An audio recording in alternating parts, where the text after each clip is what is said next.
dan Budaya. Kali ini saya akan menjelaskan 8 keberadaan keris yang pantang untuk dikoleksi atau pantang untuk dimahari atau pantang untuk dimiliki. Bagi masyarakat Indonesia secara umum, memang mengutamakan keris itu untuk dimiliki.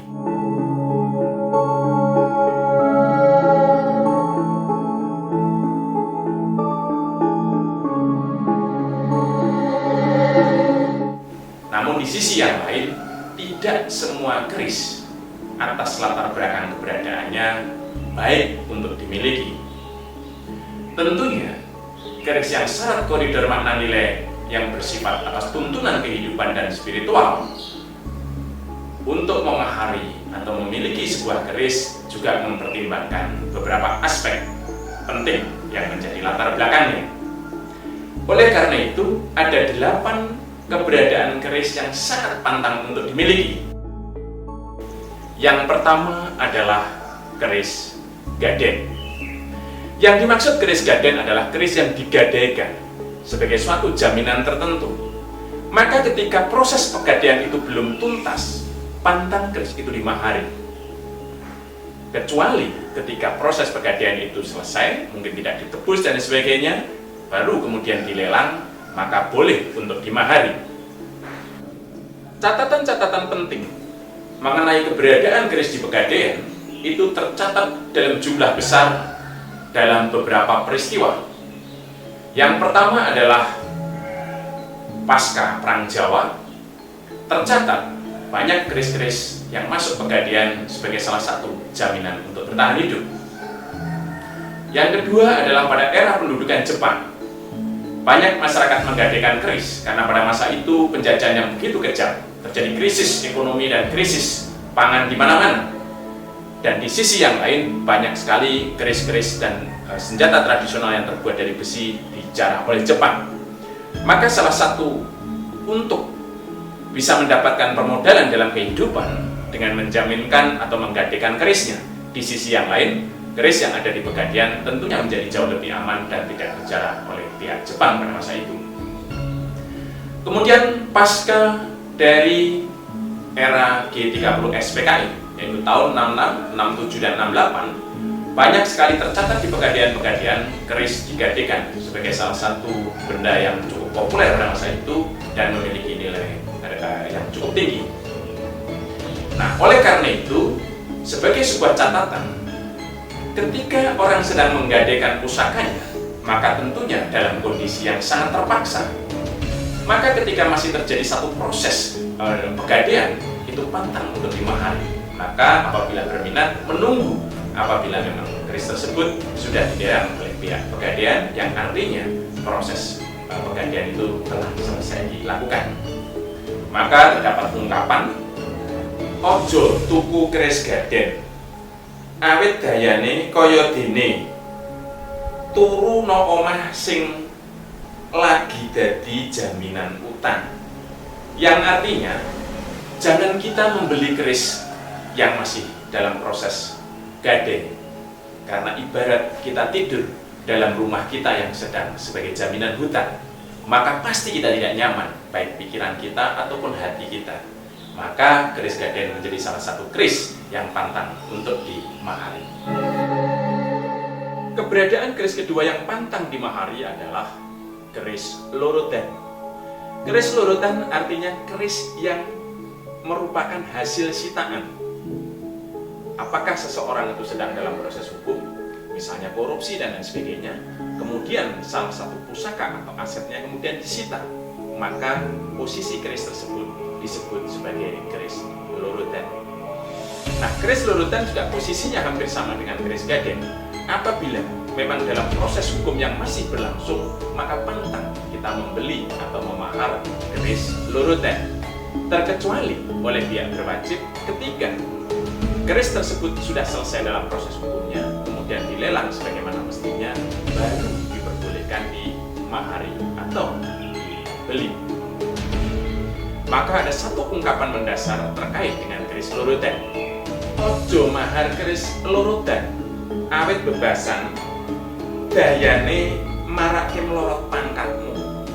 Yang artinya, jangan membeli atau memahar keris lorotan karena akan membuat derajat dan kepakatan kita menjadi turun.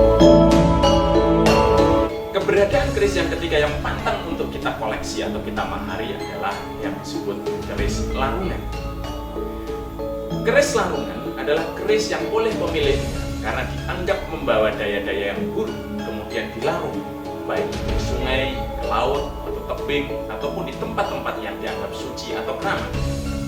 Maka keris tersebut apabila ditemukan oleh seseorang pantang kita mahari karena ada ungkapan barang siapa nyimpen keris larungan bebasan nyimpen kolo lan siale wong liya.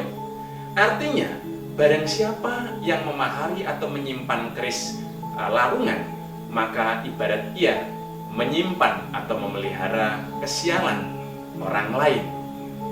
Maka keris larungan sebetulnya salah satu keris yang pantang untuk kita mahari atau kita koleksi. Nah, tentunya memang apabila keris itu ditemukan di dalam suatu daerah tertentu, perlu dilihat secara teliti apakah keris tersebut sebagai keris larungan ataukah memang benda bersejarah yang tersimpan atau mungkin tercecer di dalam sungai, sawah, ataupun tempat-tempat yang lainnya. Karena di masa silam juga ada bagian dari upacara-upacara tertentu yang melibatkan keris dan senjata tradisional, sehingga tentunya jenis keris dan pusaka ini tidak tergolong yang menjadi pantangan. Namun demikian tentunya perlu hati-hati untuk memilihnya. Keberadaan keris berikutnya yang pantang untuk dimahari atau dikoleksi adalah keris gaduhan. Keris gaduhan artinya adalah keris dalam masa pinjaman. Saya biasa mendapatkan pengetahuan ini dari kakek saya karena mengalami di lingkungan kami pada masa itu, bahkan terjadi sampai tahun 1995, 96, dan saya beberapa kali menjumpai pula. Memang tidak banyak masyarakat yang memiliki keris, maka apabila ada suatu hajatan tertentu, banyak yang orang gaduh keris. Yang disebut gaduh keris adalah ketika orang itu meminjam dengan satu jaminan uang atau jumlah tertentu atau benda tertentu yang harapannya adalah daya-daya, nilai-nilai ataupun kekuatan dari sebuah keris itu bisa membantu atau merasuk kepada suatu hajatan yang sedang akan dilakukan. Biasanya keris itu digaduh dalam rangka misi membangun rumah, hajatan mantu, atau upacara-upacara tradisional lainnya, di mana harapannya keris tersebut bisa memberikan satu motivasi untuk memperlancar dari suatu usaha atau kegiatan yang akan dilangsungkan atau dilakukan. Nah, oleh karena itu keris gaduhan ini juga sangat pantang untuk dimahari, karena bagaimanapun juga keris gaduhan justru berperan pada nilai-nilai intangible-nya, aspek simbol-simbol yang ada di dalamnya, aspek magi dan kepercayaan atas keberadaan keris itu, dan tentunya nilai-nilai yang lainnya. Nah, bedanya dengan keris gaden adalah keris gaduhan pada umumnya jaminannya tidak senilai kerisnya, dan pada umumnya tidak selalu berupa uang. Bisa saja kalau saya jumpai dan mendapatkan cerita dari kakek saya berupa sesaji tumpeng, bisa saja seekor ayam bejantan, bisa juga mungkin sepasang piring putih dan lain sebagainya. Pada intinya adalah untuk mengetuk pintu dan mendapatkan keikhlasan keris tersebut dipinjam dalam suatu acara tertentu. Maka keris jenis ini kenapa tidak boleh dimahari? Karena juga ada ungkapan sejatine ora ono keris kang ginaduh, onone menungso iku kang ginaduh. Artinya tidak ada pusaka atau keris yang digaduh, yang ada justru menggaduh pemiliknya atau menggaduh orangnya, yang artinya justru menyindir seolah-olah siapa yang memahari keris gaduhan maka dia menggaduhkan kehidupannya.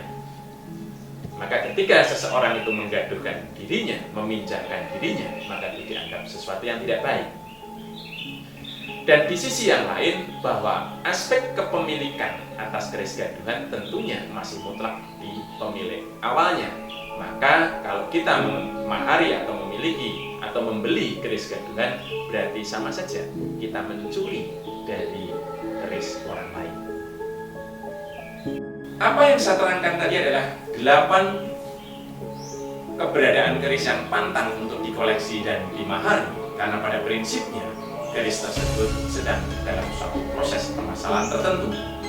Maka apabila memang kemudian di dalam satu tahap tertentu dari 8 tantangan itu atau 8 keberadaan keris itu menemukan kejelasannya, tentunya kemudian keris tersebut dapat dimahari dan dikoleksi dengan baik.